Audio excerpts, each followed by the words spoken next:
I would like to use the prayer that Saint Pope Francis gave us. One of the key messages that he has given us since he became a pontiff, which is in this encyclical Laudato Si. And he requested us to say this prayer frequently as we protect our Mother Earth. In the name of the Father, and of the Son, and of the Holy Spirit. Amen. All-powerful God, you are present in the whole universe and in the smallest of your creatures. You embrace with your tenderness all that exists. Pour out upon us the power of your love, that we may protect life and beauty. Fill us with peace, that we may live as brothers and sisters, harming no one. O God of the poor, help us to rescue the abandoned and forgotten of this earth. So precious in your eyes, bring healing to our lives, that we may protect the world and not prey on it, that we may sow beauty, not pollution and destruction. Touch the hearts of those who look only for gain at the expense of the poor and earth. Teach us to discover the worth of each thing, to be filled with awe and contemplation, to recognize that we are profoundly united with every creature as we journey towards your infinite light. We thank you for being with us each day.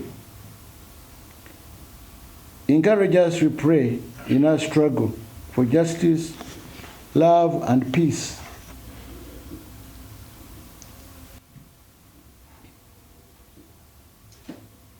Glory be to the Father, to the Son, and to the Holy Spirit.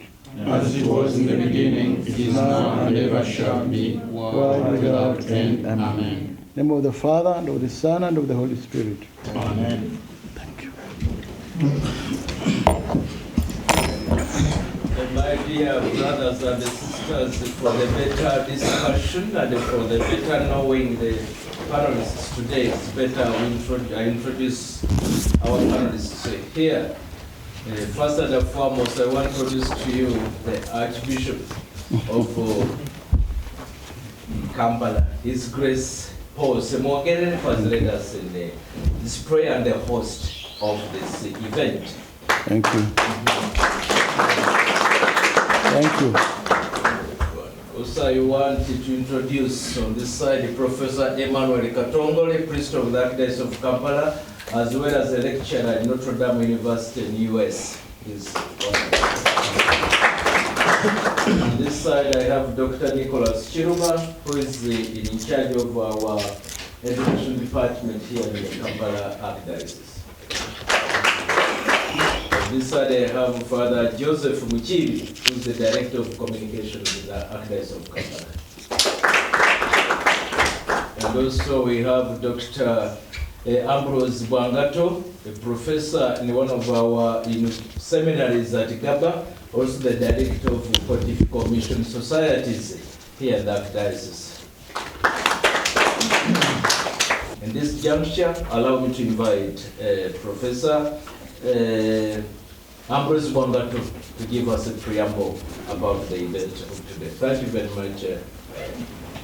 Thank you so much, Father Chancellor, and Your Grace, sisters and brothers, good afternoon. You remember that on the 13th of March 2013, Pope Francis was elected as the 266th Pope in the history of the Catholic Church.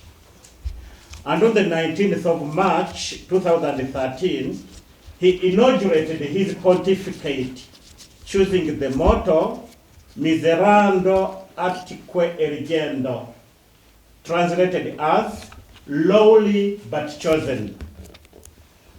On the 13th March 2023, Pope Francis marked 10 years as the Supreme Pontiff of the Holy Catholic Church, at a time that has come to be defined as a watershed moment in the history of the Church. So to mark the 10 years of the pontificate of Pope Francis here in the Archdiocese of Kampala, today, Wednesday, 29th March 2023, the Archbishop of Kampala, His Grace Paul Semogerere, is hosting an event to mark that anniversary with reflections on the pontificate of Pope Francis, bringing to light that repertoire of wisdom teachings on faith and morals in a style that is constant with the joys and the hopes, agonies and the desires, questions and anxieties of the contemporary person. In the past 10 years, the Pope has impacted the Church. First, with his overhauling of the Code of Canon Law. For instance, the whole of Book 6. This sounds a bit strange, but the whole of Book 6 was overhauled. His teaching on synodality, his teaching on the position of the elderly and grandparents, his teaching on the environment, his teaching on the poor and the marginalized, his teaching on the economics of exclusion and the financial system capable of affecting people's lives to the point of creating new slaves, and the challenge of building fraternity among individuals and all people are among those issues which require greater reflection, research, and dialogue. We are grateful to His Grace for creating a space in the Archdiocesan program that will reflect on these issues which are of great pastoral significance here locally in Uganda. Some teachings of Pope Francis are becoming part of the pastoral programs of the Archdiocese of Kampala.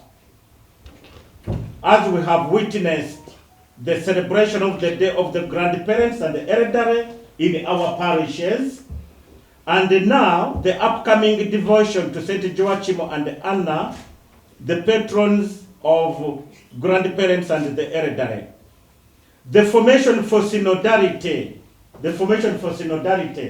among the clergy, religious and laity, which is also informing the ongoing elections of leaders at all levels in the Archdiocese, and a lot more that we see in our pastoral life. This event is organized as a reflection on the pontificate of Pope Francis, to present his proper portrait as the infallible teacher of our faith. And by organizing this event, the Archbishop wanted that we heed to the call of the Pope to avoid falling into the extremist dynamics of polarizations seen in media debates, but rather to consider God's love as our guide. Since the Pope is the animator in chief of the Church's mission, it is noteworthy to spare a moment to reflect on his teachings, to reflect on his gestures and the faith and his faith and moral vision of the Church. We, on many occasions, get snippets and snatches from the media reporting about the Pope. We rarely get a full session to reflect on the Pope, to get the depth of his teaching and the full picture of his pontificate. Your Grace, we are grateful to you for availing us those of us who are here, but there are countless people who are following us live on the various media platforms around the world. So we are grateful to your grace. We are grateful to your grace for availing us with this opportunity and the choice of the main speaker, whom I would like to introduce to you right away in depth, since the Chancellor had already introduced him. Our main speaker this afternoon is a professor of theology and peace studies at the Kroc Institute for International Peace Studies, University of Notre Dame, Indiana, USA. Before that position, before joining Notre Dame University, he served as Associate Professor of Theology and World Christianity at Duke University, and as a founding co-director of the Duke Center for Reconciliation. He's the author of several books, including Reconciling All Things, 2008, Beyond Universal Reason, which I happen to have on my shelf, Beyond Universal Reason, that is there 2000, A Future for Africa, Critical Essays in Christian Social Imagination, 2005, and The Sacrifice of Africa, A Political Theology for Africa, published in the year 2010. Then he has also written a book, Born from Lament, The Theology and the Politics of Hope in Africa, 2017. The Journey of Reconciliation, Groaning for New Creation in Africa, 2017. And Who Are My People? Love, Christianity, and Violence in Sub-Saharan Africa. This presenter is the co-founder and the president of Bethany Land Institute, which we shall learn about more, perhaps, by the end of this session. It is situated in Luwelo, here in Uganda. And he's also serving as extraordinary professor of theology and ecclesiology at the University of Stellenbosch, South Africa. Join me to welcome Reverend Father Professor Emmanuel Katongore, a priest of the Archdiocese of Kampala, who is our main presenter. Well, thank you very much, my brother Ambrose, for the extensive introduction. Thank you, Your Grace, for inviting me to share a few words of reflection on the purpose and leadership of Pope Francis. Thank you all for being here this afternoon. You mentioned, Father Ambrose, that Pope Francis is always understood with the snippets, some snippets that we get from the media, from gestures, from statements. But rarely we do not have a full picture, a full portrait of Francis. Part of the challenge is that most of these snippets or gestures try to understand Pope Francis from the outside. How do we understand Pope Francis from the inside? What is the big picture out of which Pope Francis is leading the church? What is the direction?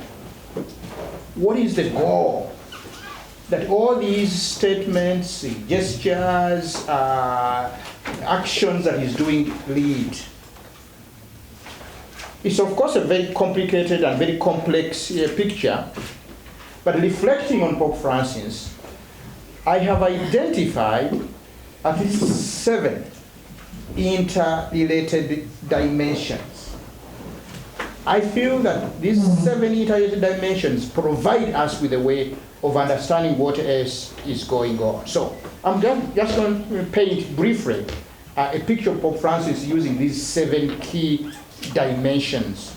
In many of his statements, homilies, pronouncements, and gestures, you will see aspects of these 7 aspects. So 7 of them. ebintu musanvu ebinnyonnyola Pope Francis. The first and most crucial aspect that explains Pope Francis is God's mercy. Ekisa kya Katonda. God's mercy. That's what explained Pope Francis. In 1953, when Francis Bergoglio was a young man of 17 years, he stopped at a parish, and there was a priest there he didn't know. He asked to go to confession. He went into the confession, and 5 minutes later emerged. Before that, he had wanted to be a chemist. You know, his background was in chemistry. He wanted to be a chemist. Out of that confession, he decided that he wanted to be a priest. He felt, and this was a very, very signature event, he felt that his encounter with God on that day in the confession, that God had been waiting. God had been waiting for him to fill him with his mercy and to invite him to be a minister of God's mercy, to become a priest. Now that is how Pope Francis understands the whole of his ministry as a priest, an instrument of God's mercy that comes out of his own experience of encountering the mercy of God. That is also what explains his motto that he chose when he was elected the Supreme Pontiff, Miserendo attique eligendo. This actually comes from the words of St. Bede in the 8th century. This British monk was reflecting on the call of Matthew, which literally translates, God having had mercy on him, chose him. That was Matthew, the tax collector. Now, Pope Francis understands that to be true of himself, God's mercy.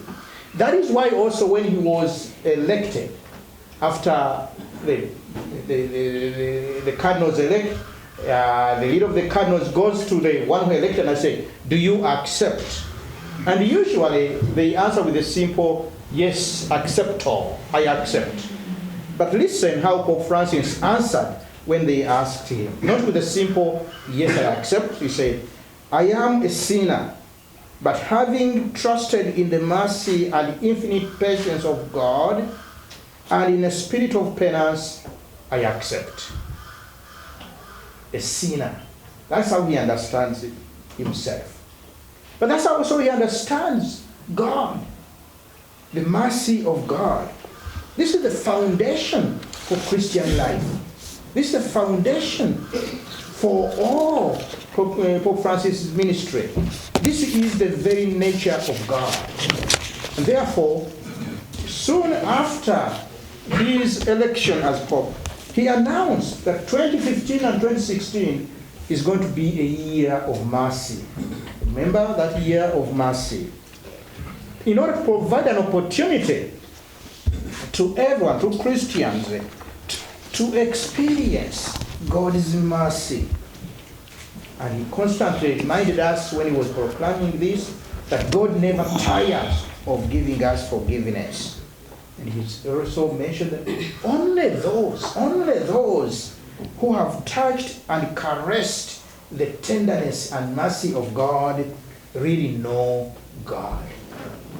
So everything is grounded in the mercy of God.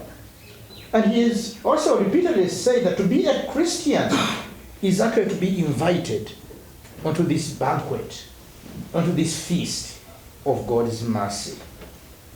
The key word for Pope Francis is encounter. He would like everybody to encounter this extraordinary mercy of God, and therefore to be part of this feast. Elsewhere, he says, what God is doing in the world is to initiate a revolution. He calls it a revolution of tenderness, a revolution of mercy. And all we are invited is to encounter that mercy of God and become part of that revolution. That is why in some media instances when they ask him, are these people okay, holy or not, gays and so forth, and say, Who am I to judge? It's coming from that foundational conviction that God's mercy extends to everyone. And that's why he also makes a distinction in a number of places between a sinner and a criminal. A sinner, according to Pope Francis, is one who is open to God's mercy. The one who can encounter God and receive mercy. A criminal, according to him, is one who is hardened, who cannot open their hearts to the mercy of God. I feel that without understanding this foundational conviction of God's mercy, a lot about Pope Francis is missed.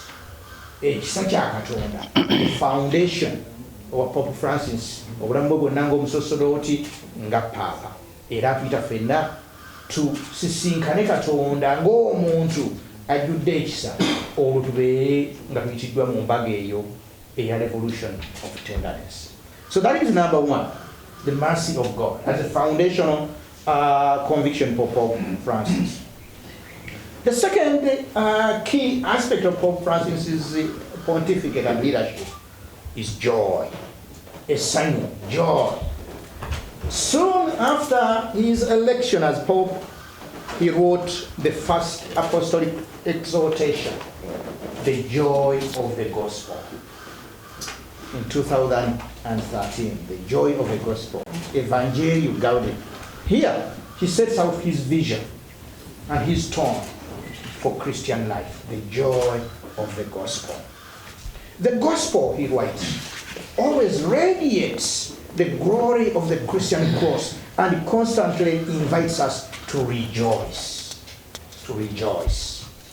And so he encourages everyone, the church, priests, bishops, everyone, evangelizers, because the evangelizers must not look like someone who's coming in from a funeral. We've been invited to the feast, you remember? And therefore that is the joy that animates everything that we are about. And in this encyclical, which sets out the tone, he also encourages us in a number of ways. Let us not allow ourselves to be robbed of the joy of the gospel.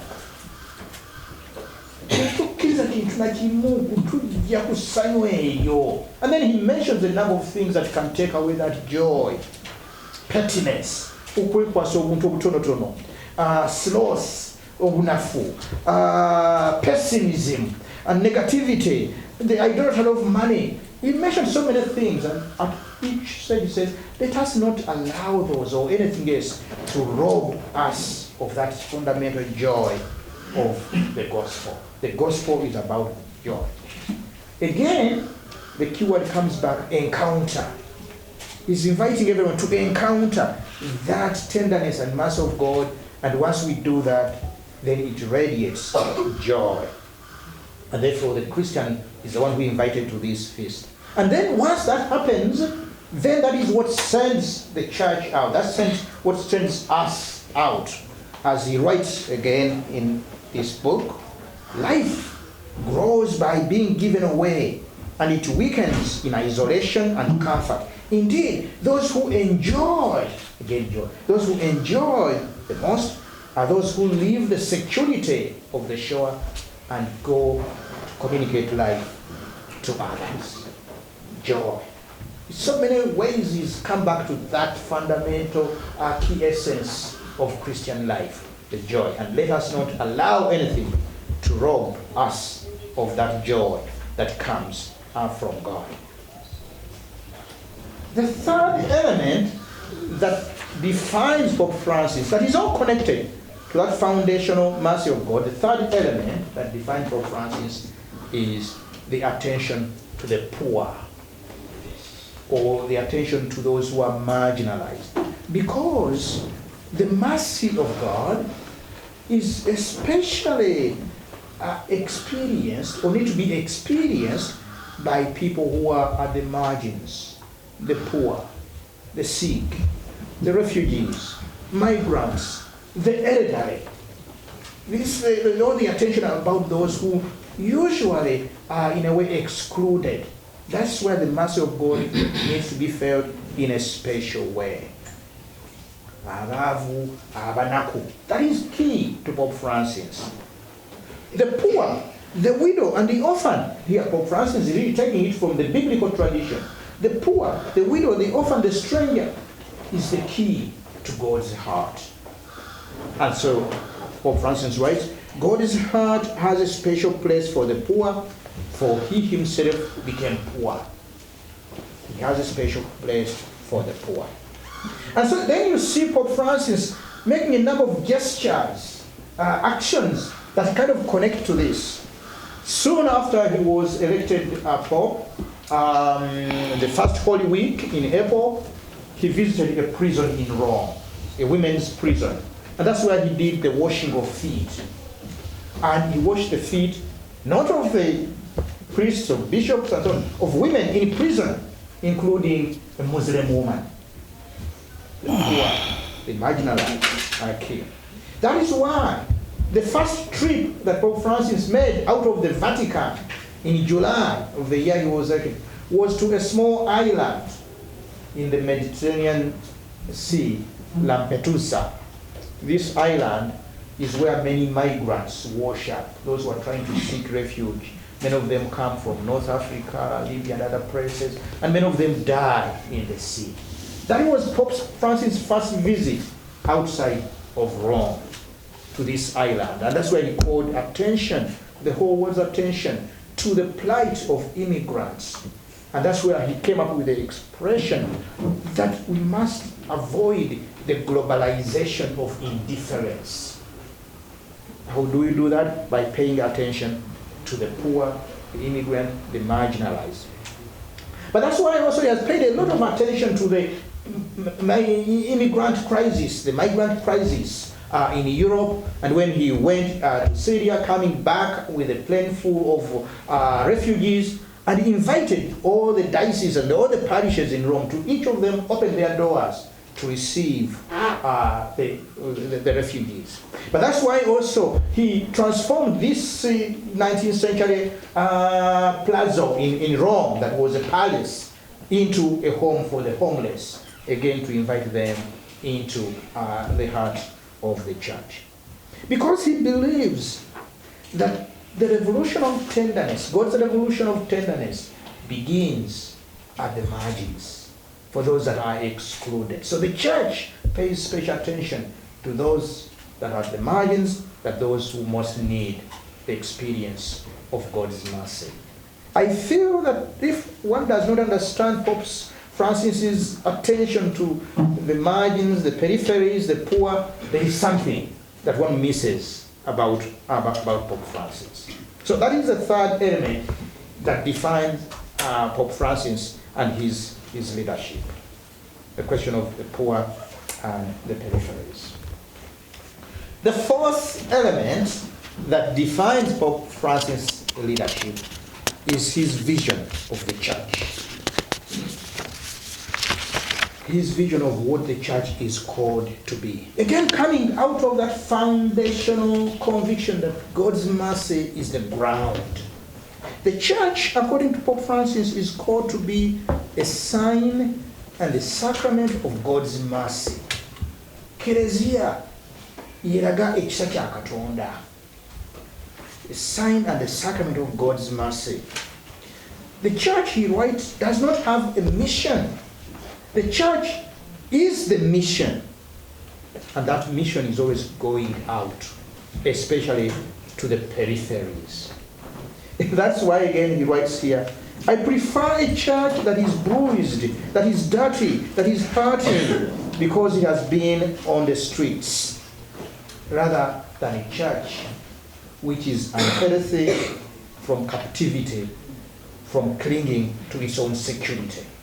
I prefer a church that is going out to the peripheries. In the process, it may be hurt, it may be bruised, but I prefer such a church than a church that just kind of locks itself in and protecting its own security. He's also defined and explained the church using the message, the image of a field hospital. When he was asked, how do you understand the church? He said, well, the church is like a field hospital. It's like an ambulance after the battle. I see the church as a field hospital after battle.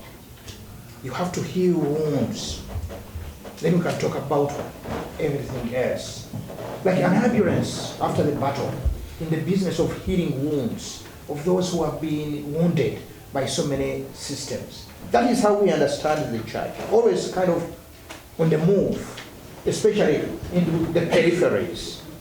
So, in other words, the church for him is always on the move. It's not so much as a stable institution, as a journey, as an event that keeps on moving. Now here, you can understand why he stresses the question of synodality.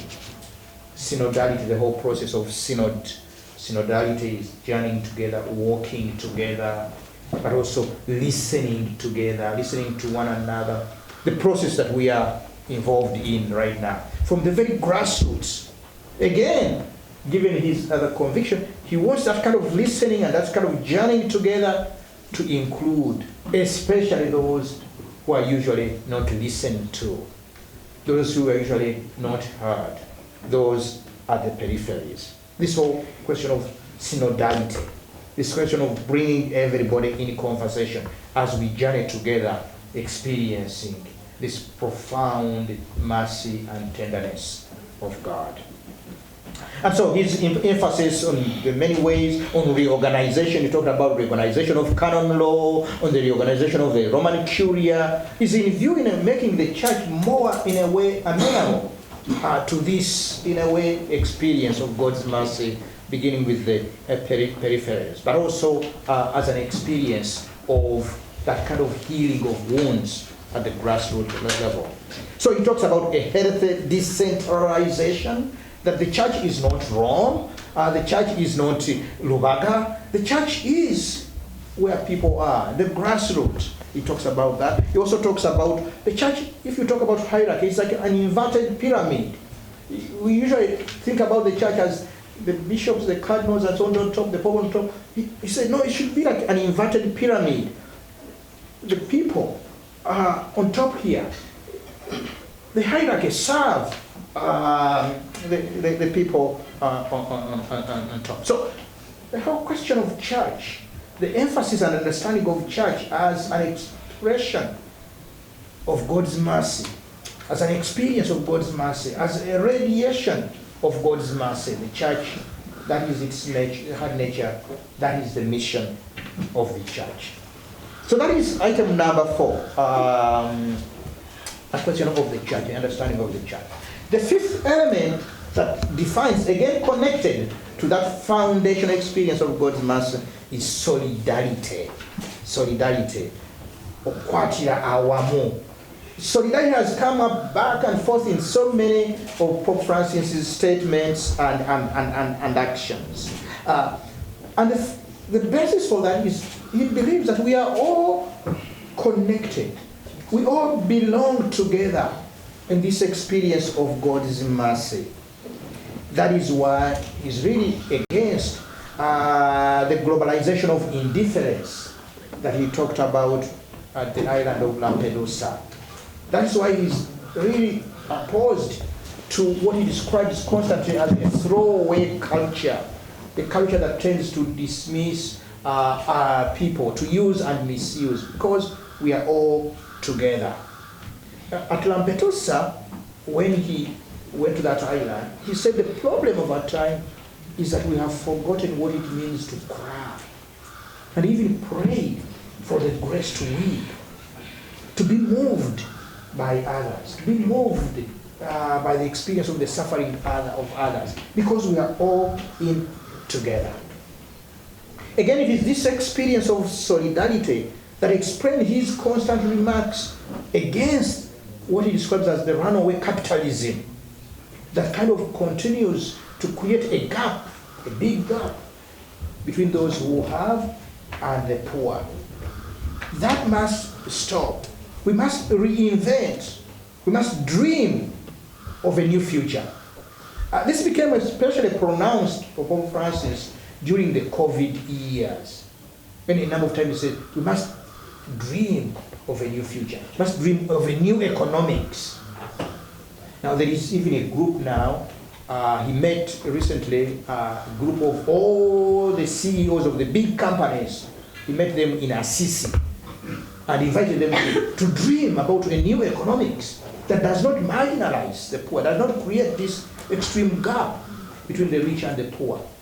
They have formed now an association called the Francesco Economy to begin to dream of how do we reinvent capitalism in a new way, economics in a new way. This is all part of the solidarity, the element of solidarity. And in 2020, he wrote a whole encyclical, a whole book on fraternity and social friendship, on solidarity, where he describes what solidarity actually is. Solidarity is not merely a question of helping others who are in need. Yes, of course, we need to help others who are in need. But solidarity is not just a question of helping others. It is a matter of justice and rights. Again, because we are all connected. It's not just about humanitarianism, helping those with a few gifts, a few aid. It is about building institutions that enable the poor to take full control of their lives. Building institutions, economic institutions, political institutions.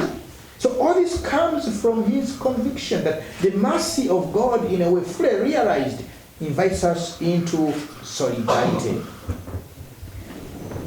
He talks so much about against the culture of isolationism, of building walls. Instead of that, he invites us into a culture of dialogue, of meeting the other, of crossing the boundaries.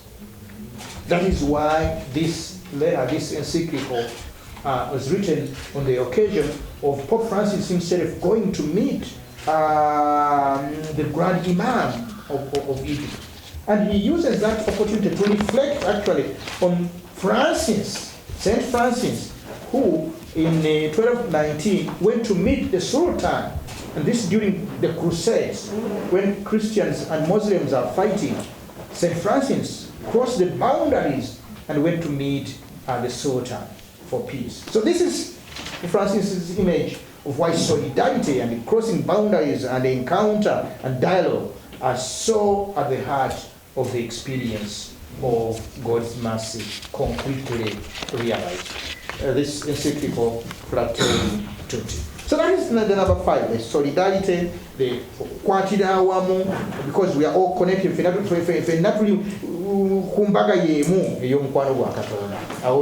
Solidarity, number 5, as a key element.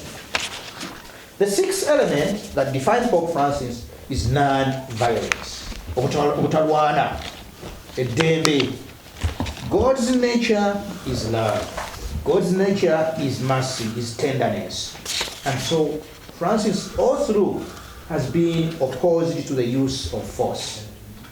In Fratelli Tutti, this very document, he argues against what has been traditionally called the just war theory, that there are some conditions that justify war. He said he doesn't understand if in the modern warfare, the modern setting, there can be any war that is justified. And therefore, like his predecessor, John Paul II, constantly reminds us that violence is evil. Violence is unacceptable as a way to solve our problems. Violence is against the truth of our faith. Violence destroys our humanity. Violence destroys everything it claims to protect human dignity. Where Francis goes even deeper and says, but non-violence is not pacifism. That, okay, we cannot use force and so forth, so we are just passive. No. Non-violence, according to him, is very proactive, is a form of engagement. It is a style of life. It's a way of responding to evil with good, grounded in the discipline of dialogue, learning to dialogue and to talk with the other. This emphasis on non-violence explains why, for example, in 2019, he kissed the feet. You remember, he kissed the feet of the president of Sudan and his vice that were fighting. But also that's why he's visiting Sudan, Congo, his constant prayers and statements on Ukraine He's so much really committed to us and inviting us to build a culture of non-violence. At the same time, he says, to be really non-violent, we must have a consistent ethic of non-violence. Therefore, no to abortion, no to euthanasia, mass killing, no to the death sentence, no capital punishment, no to killing. So for him, it's just it's the same consistent, in a way, invitation to live into the tenderness and the mercy of God. The final element number 7, that defines Pope Francis is the love and care for creation. His Grace read the prayer from this book, 2015. Very early on in his pontificate, he wrote this encyclical Laudato Si on the care for our common home. And that really continues to galvanize many readers, to invite many readers into dialogue. This influence, for example, the Paris Agreement on climate change. But Pope Francis here makes a simple argument. The cry of the earth and the cry of the poor go together. You cannot deal with one without dealing with the other. Mother Earth is crying with the burden of environmental destruction, pollution, the loss of biodiversity, the unbridled exploitation of the earth's resources, the mining, the deforestation. Mother Earth is crying. The problem, he says, has to do with what he describes as a technocratic parliament, the way we see the earth. We think the earth as a kind of a store full of resources that we can just exploit endlessly. We see the earth as a thing. And so he said, we have forgotten what it means to be deeply connected. At the heart of it is a spiritual problem. We have forgotten what it means that we are all created by God, a loving God, and we are deeply connected with everything else. Everything is interconnected. We have to respond, he says. This is urgent. And the way to respond to the cry of the earth, he says, we need not just technical solutions. Those are needed. For example, we should stop manufacturing all these so many plastic papers that we are throwing everywhere. Those are technical solutions. We need those. But he says even beyond that, we need a mindset change. A change of the mindset. We need a new spirituality that reconnects us to God and to the creation. We need new programs. We need a new lifestyle. In fact, it is because of that when Archbishop Samogere, when he was still Bishop of Luero, together with the 3 of us, came up with a program of Bethany Land Institute, which is an institute in Luero at Nande, where we are training young people in the care for creation based on Laudato Si, responding to this Pope's call to care for Mother Earth. And Pope Francis says, caring for Mother Earth begins by paying attention to the way we grow the food that we eat. This kind of excessive, in a way, the pesticide spraying, the chemicals, not only destroys the food, the soil, but also eventually destroys our health. So that's what we are, in a way, doing at this institute, Bethany Land Institute in Luero, that was co-founded by His Grace when he was Bishop of Luero, to respond to the Pope's call to care for creation. Because Pope Francis said, this is urgent. We must do something. We cannot wait. In fact, 5 years after the encyclical of Laudato Si, in 2020, he called the whole church together and established what is called the Laudato Si Action Platform. That gave 7 years. 7 years whereby each individual and each institution, Christian institution, families, schools, churches, parishes, dioceses, 7 years, where each of those institutions has to get on board with the action platform of the environmental creation care. So really setting the creation care as an urgent pastoral priority for the whole church and for the whole world. So this also shows, this encyclical and his action, that all his theology that he's been developing, all these aspects that we're talking about, for him, they are very concrete. These are very concrete aspects. So he's inviting the church really into a very concrete pastoral praxis that is grounded out of God's mercy. In conclusion, Pope Francis, when he was elected, chose the name of Francis, and after the Saint Francis of the 13th century, the Saint Francis who renounced violence, who's the love of the poor and the environment, that's Saint Francis in 1205, after his comeback from the Crusades, he left the Crusade and came back. He's sleeping in the church and he has a voice, God saying, "Rebuild my church." And St. Francis thinks that he's inviting him to rebuild the church of San Damiano, so he begins by rebuilding that church. Later on, he realized that actually what God was inviting him to was to reform the church, to renew the church. That is how St. Francis called together his team of brothers, the Franciscans, through a life of simplicity, a life of poverty, and a life of service in order to renew the church. So when Bergoglio is elected Pope, and as the first Pope to choose the name of Francis, I'm sure he has in mind this patron saint of Francis.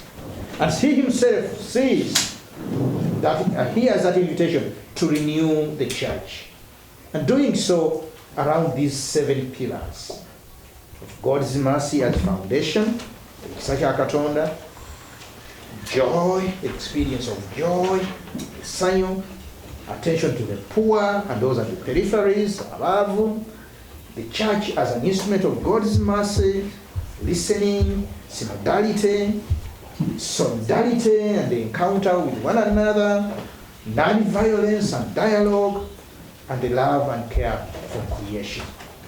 This, I believe, is in a way the big picture into which Pope Francis is inviting all of us.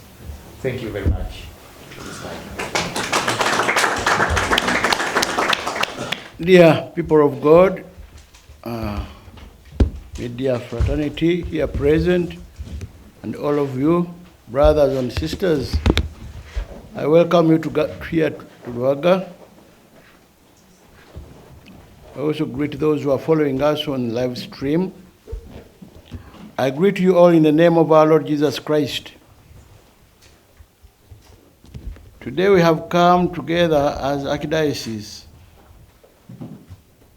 to make some deep reflection on the pontificate of Pope Francis, and especially as he marks 10 years as the Supreme Pontiff of the Holy Catholic Church. So as an Archdiocese, we thought it fitting to mark this event here in the Archdiocese of Kampala, because Pope Francis not only visited our Archdiocese in November 2015 and the entire Uganda, but his pontificate has had a deeper pastoral impact on the archdiocesan pastoral programs. I would like to highlight some few points. First of all, I would like to thank Father Katongole, a professor who has clearly articulated and presented to us the thinking and make of Pope Francis. Thank you very much.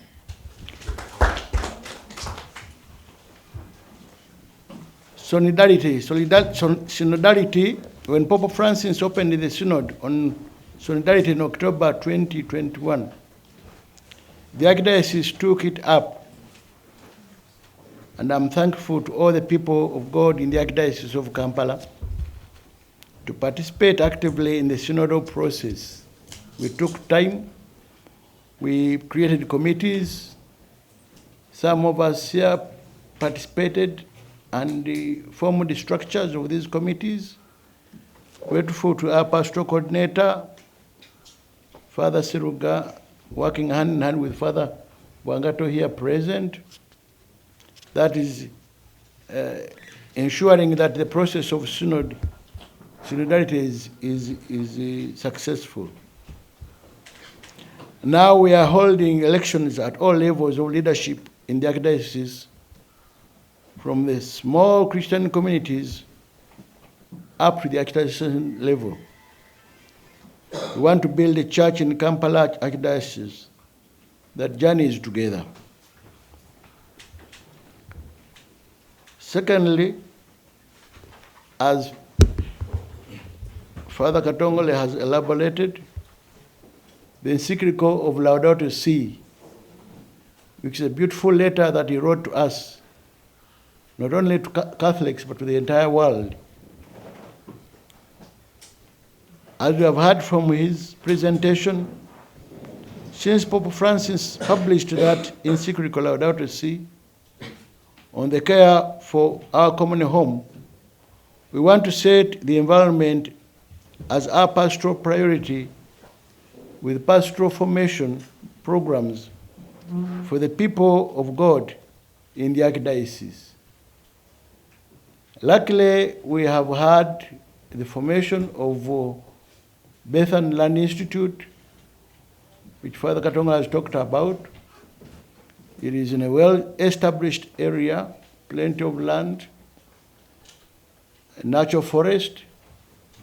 Structures have been put there, and we've got able formators in the place that will help this program to go on. And I appeal to whoever wants to journey with the Pope Francis in this area to go not only to visit BLI, but to participate actively. Let us encourage our young people to join this institute. It doesn't take many years. It will take their time, but I'm confident that what they gather from there will help to care for our mother home. Thirdly, cry of the poor and non-violence. The themes of violence and poverty have been at the center of the teaching of Pope Francis. And Uganda as a country is still grappling with these evils that are characterized as an epidemic in our society. Every day, you media fraternity report a case or cases of non-violence. It's terrible. And countries are bleeding because of non-violence, because of violence in the society. If I consider domestic violence, where especially a greater number of women are beaten and abused at home, even by their husbands, we can describe such violence as almost satanic. The other day I heard that even a woman also, through violence, killed her husband in a very terrible manner. Very humiliating. It is humiliating when a father or a mother slaps a child in the face. It is humiliating. Then we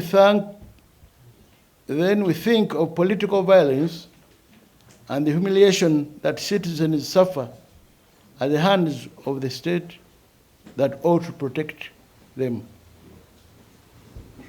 The common violence that strips people of their dignity. So as an archdiocese, we have got to work hard to face these challenges which go against the dignity of the human person. I would like to send a warning message to perpetrators of violence, that violence meted against the population taints the image of our country and eats away the self-esteem that is at the core of building national pride. Fourth, the Pope renewed the devotion to Saint Joseph. The renewal of the devotion to Saint Joseph and the devotion of Saint Joachim and Anna, patrons of the elderly and grandparents. Saint Joseph is the patron of the Universal Church. Pope Francis declared the year of Saint Joseph in December 2020, and he wanted to bring to the fore the theme of fatherhood that our age seems to be ignoring.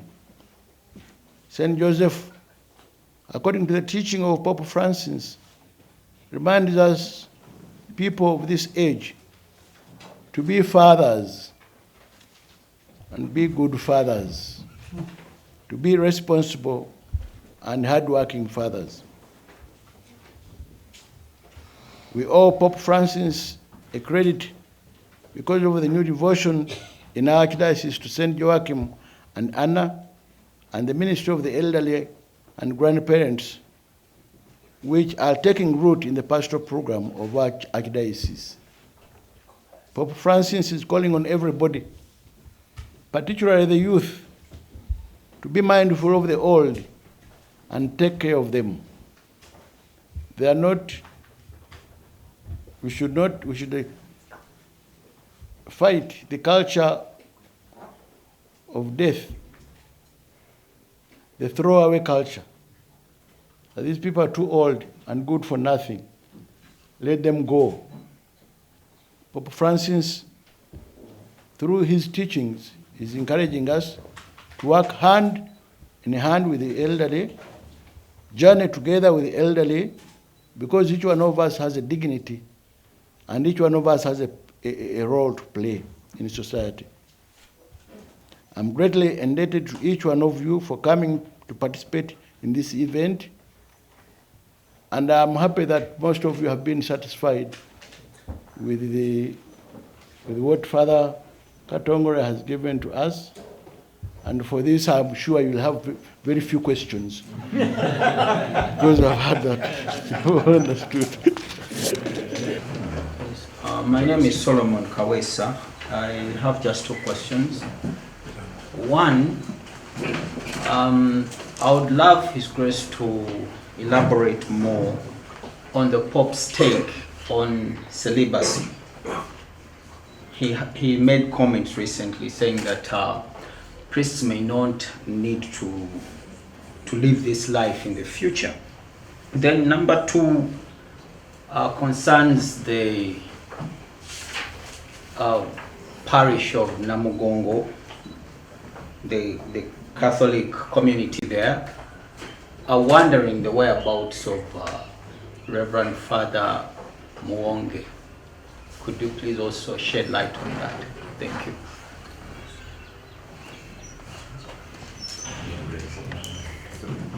We'll get you two questions. I'd like His Grace to address us on the Pope's side on the issues to do with the immoralities that is going on, and yes, the immoral behaviors that are going on in different communities, more so to do with the issue of homosexuality. Yes. No, my question was related to his. We wanted maybe a clear explanation regarding to the statements made regarding homosexuality. What's your name? No, but Thank you, Father. My name is Matthias Mazenga. My question was to the professor. If someone asks you what's so special about, because that's always been the church, that has always been the way. Because near I grew up the church, I grew up in the presbyteries with Mrs. Taking me a tour. I said, that's what I thought.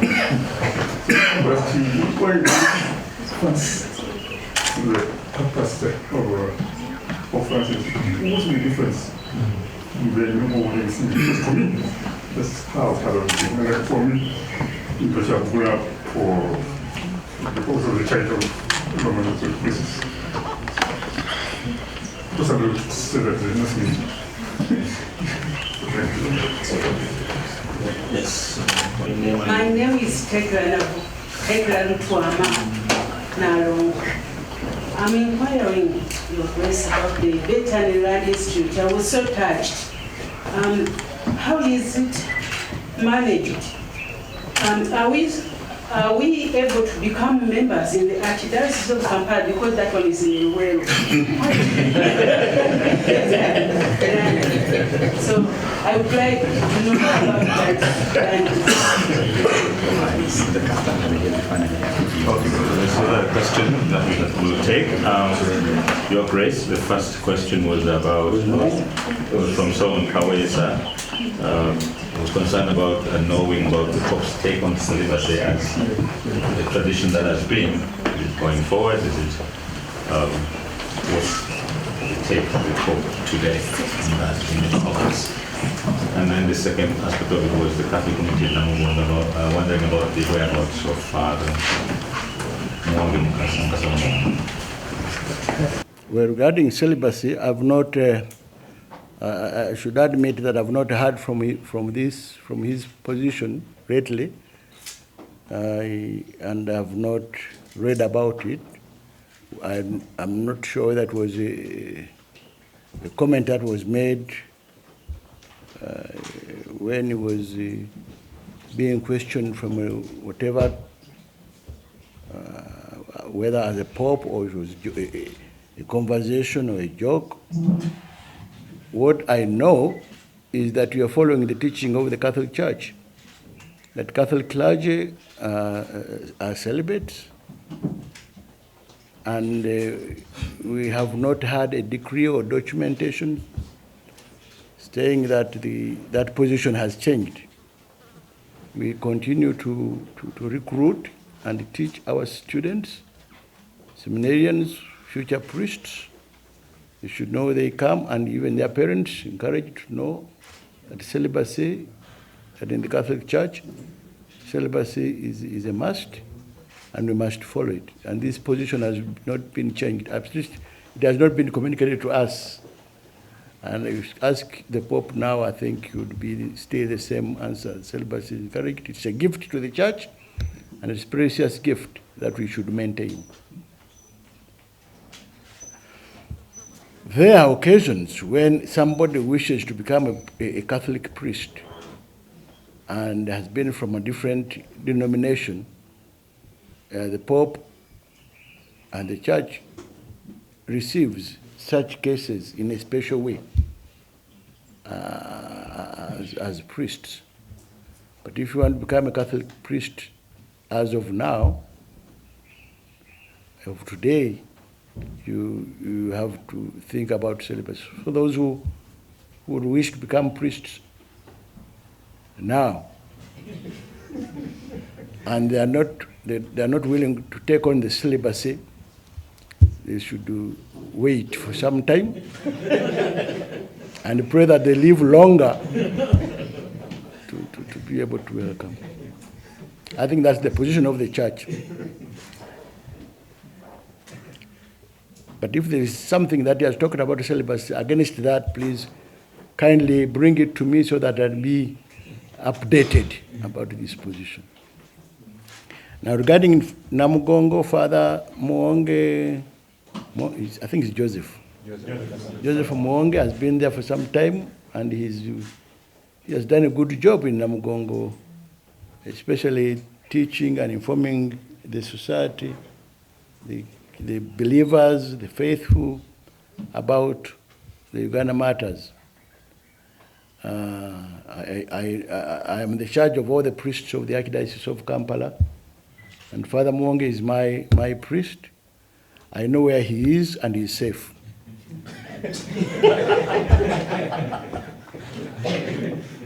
So those who think that Father Mwangi has the problem, no, Father Mwangi is okay. At least as far as I know.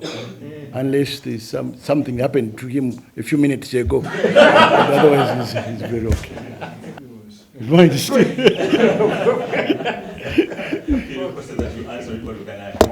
I think every enlightened believer, even not just a pastor, but a believer would condemn immorality in society. So that is the position. We are in the season of Lent, and we've been talking about it in different circles. Immorality, promiscuity, corruption, violence. These are immoral, lies, deceit, backbiting, cheating. All these are rampant in society, and they should be condemned. So the Pope, if the Pope condemns immorality, he's doing the right thing. He doesn't have to be paid for that, because that is what he is. If the church condemns immorality, that is the right thing. If the church condemns what is against the Bible, what the Bible teaches, that is the right thing. As a church, we should not condone what the church takes as evil. So homosexuality tendencies and acts, according to the teaching of the Catholic Church, are sinful. So, and Jesus came to fight sin. So if we're fighting immorality, that is fine. But as you know that Jesus came to fight sin, but he didn't come to fight a sinner. So we have to measure. Even the repentant thief was a thief, and they had the same judgment and punishment. And at the last hour, he said, "Please forgive me. Me, I'm a sinner." And Jesus also condemned those people who were stoning, yes? Stoning that lady, that sinner who had been caught in the act. And the law prescribed that this lady should be killed, stoned. And he said, you know, whoever hasn't done it, throw the first stone. And as the Bible tells us, the highest of them was the first to go. So if Jesus was asking us here, I would be the first one to move out. Because we are all sinners. So, yes, sin is sin. The Pope has ably said it is a crime, it is a sin. But he has been made to be misunderstood when he says it's not a crime, because Jesus' crime came not to take us as criminals. There are so many sins that we commit every day that don't take us to prison. I mean, many of the people in the society have eloped with others' wives. How many are them in prison? So I don't know whether I've made it that clear. But regarding homosexuality, what has come out of the Parliament, the position of the Catholic Church, I think, will be, once we have the entire bill together, assist, as the fathers of the church in the Catholic Church, we come together to discuss that bill and give a position of the Catholic Church in the country. But as to your question, I think the tendencies, especially the acts that abuse and force, especially the young people. If you have homosexuality and you're enticing this young person to do the act and using all the money that you have, and you make him sick, the poor person has to go to hospital because of what you have done, I think that is a crime then.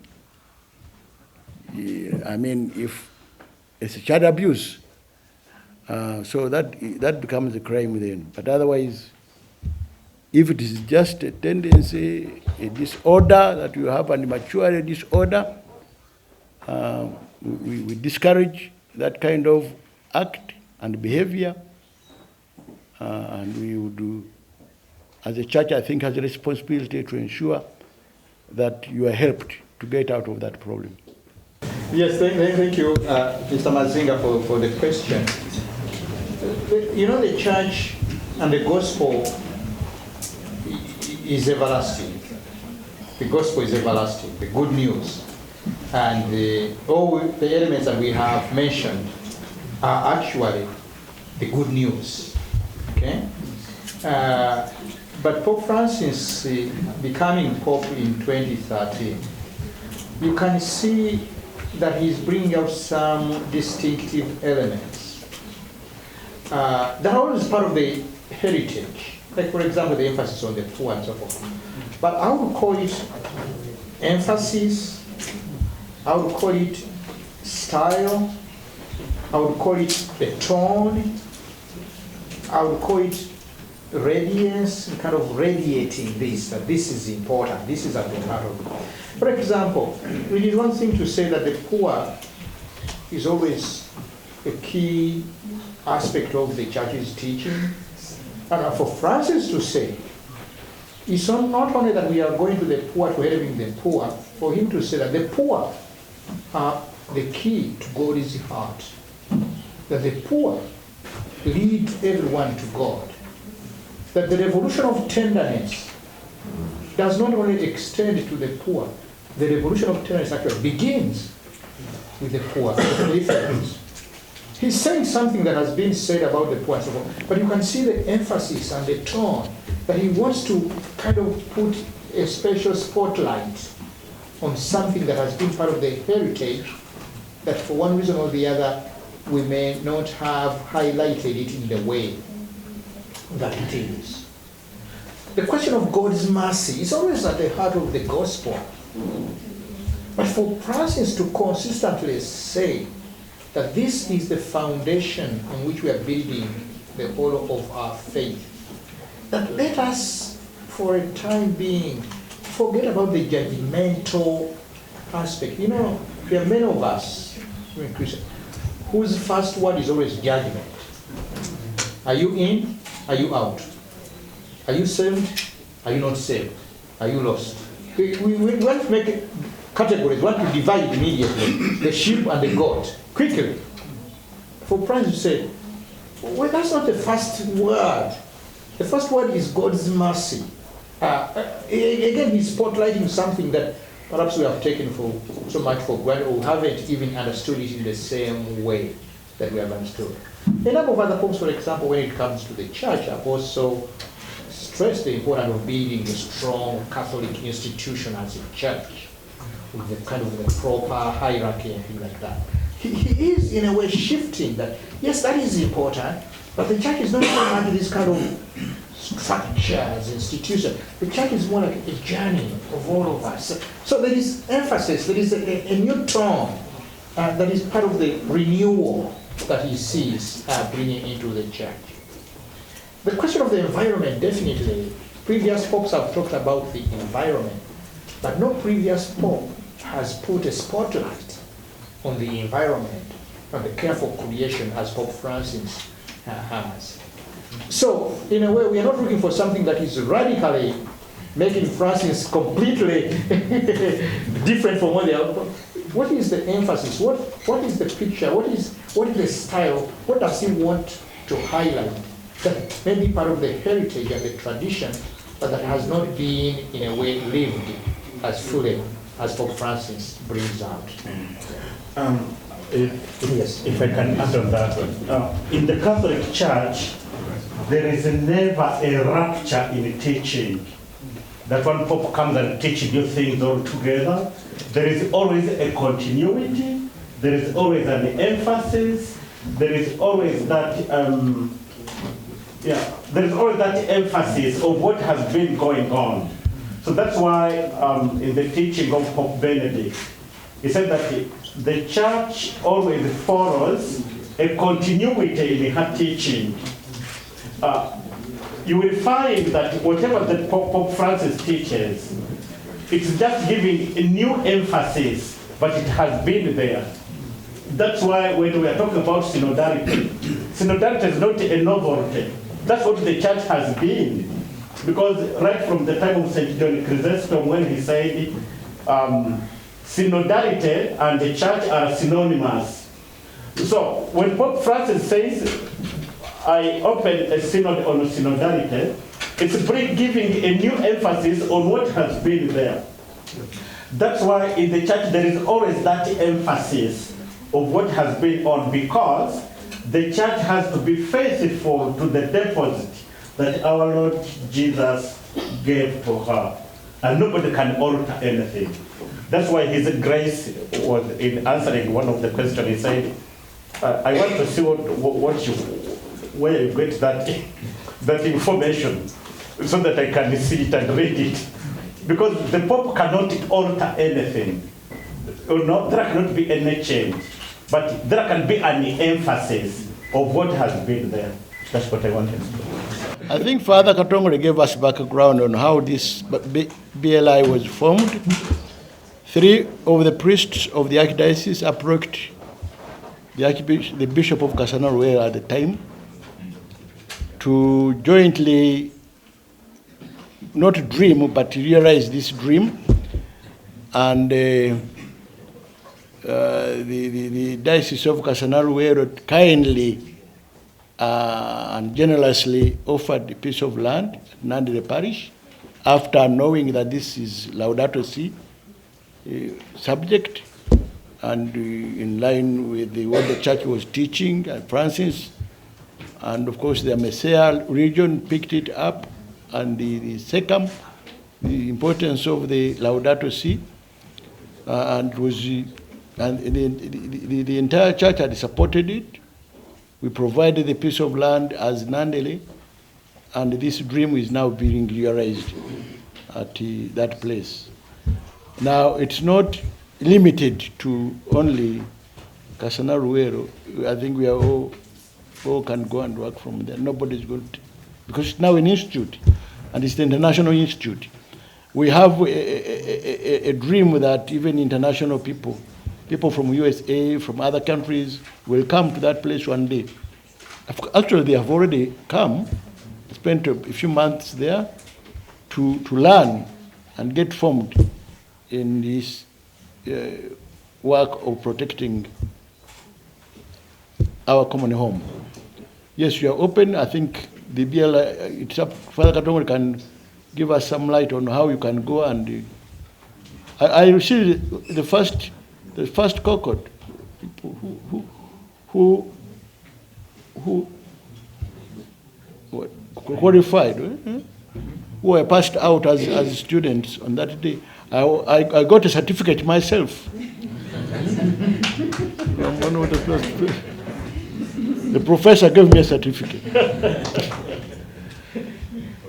You can throw more light on that. Yes, as His Grace has said, working with Katana Diocese, but we are open, try to serve, better than Institute, try to serve the whole church. In fact, we are not only have a residential program that is 2 years, young people that spend 2 years in the program. We also have a number of other short programs, workshops and seminars, and we are also hoping that we're going to develop a program where pastoral agents, religious, priests, and seminarians can constantly come through the institute. Already, when His Grace was Bishop of Luero, he sent the seminarians of Luero who spent 4 months in the program.